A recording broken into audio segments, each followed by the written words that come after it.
Welcome to Historically Speaking. This is a show where we tell you everything you'll ever need to know about history, assuming everything you need to know about history can be condensed into a fairly short video on a very narrow topic. You see, those who don't know their history are bound to repeat it.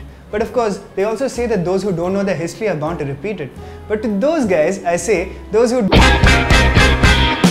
So unless you live on Mars, you probably heard that Christian Martian of the band Coldplay came to India and played a secret set at a cafe in Delhi last week. But I don't see what the big deal is. Rockstars have been coming to India right since the time of the Beatles. Here are a few examples. In 1972, Jimmy Page and Robert Plant of Led Zeppelin came to India. They were on the way back from a tour in Japan. They stopped over in Mumbai. They walked down to a local club called Slip Disc and then played an impromptu set. Think about how insane that is. If you were at Slip Disc that night, you would have seen Led Zeppelin perform for 5 rupees.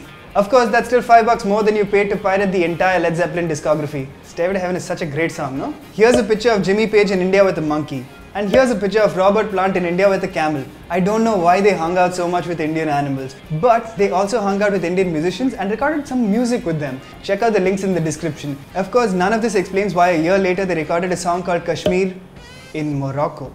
Morocco समझ में नहीं आ रहा है. In 1980, the Police came to Mumbai and performed in legendary venue Rang Bhavan, making them probably the first British band to play a proper show in India. The show was advertised with a brilliant tagline, not cop, but pop. So no wonder it sold out completely. But what if the cops had actually showed up? Ladies and gentlemen, the police are here! No, you don't understand. The police are here! How can I explain this any more clearly? The police cannot play anymore because the police are here. Okay, this, I'm going solo. Of course, we can't talk about Rockstars in India without talking about that legendary Metallica show in Gurgaon in 2011. It was like the usual Metallica show, mayhem and destruction, except Metallica didn't play. So, the show was cancelled due to security reasons and fans ran on stage and vandalized everything. They seeked and destroyed. They hit the lights. Those fans remain unforgiven to this day. I am unforgiven too. They even took the battery. It's sad but true. For whom the Delhi tolls? I'm out.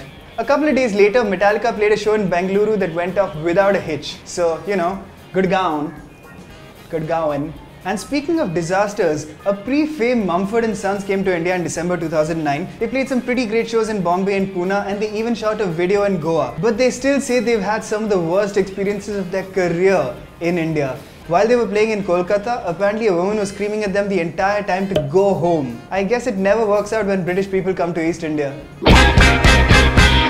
That's it for Historically Speaking, guys. If you want to know more about stuff you could very easily Google, then keep watching, because this is the show for you. And remember, those who don't know history are bound to repeat it.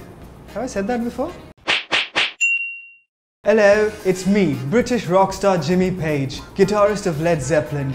I'd just like to say, please subscribe to OK Potato. These guys are great friends of mine and I love their stuff. This is Jimmy Page. I have a British accent.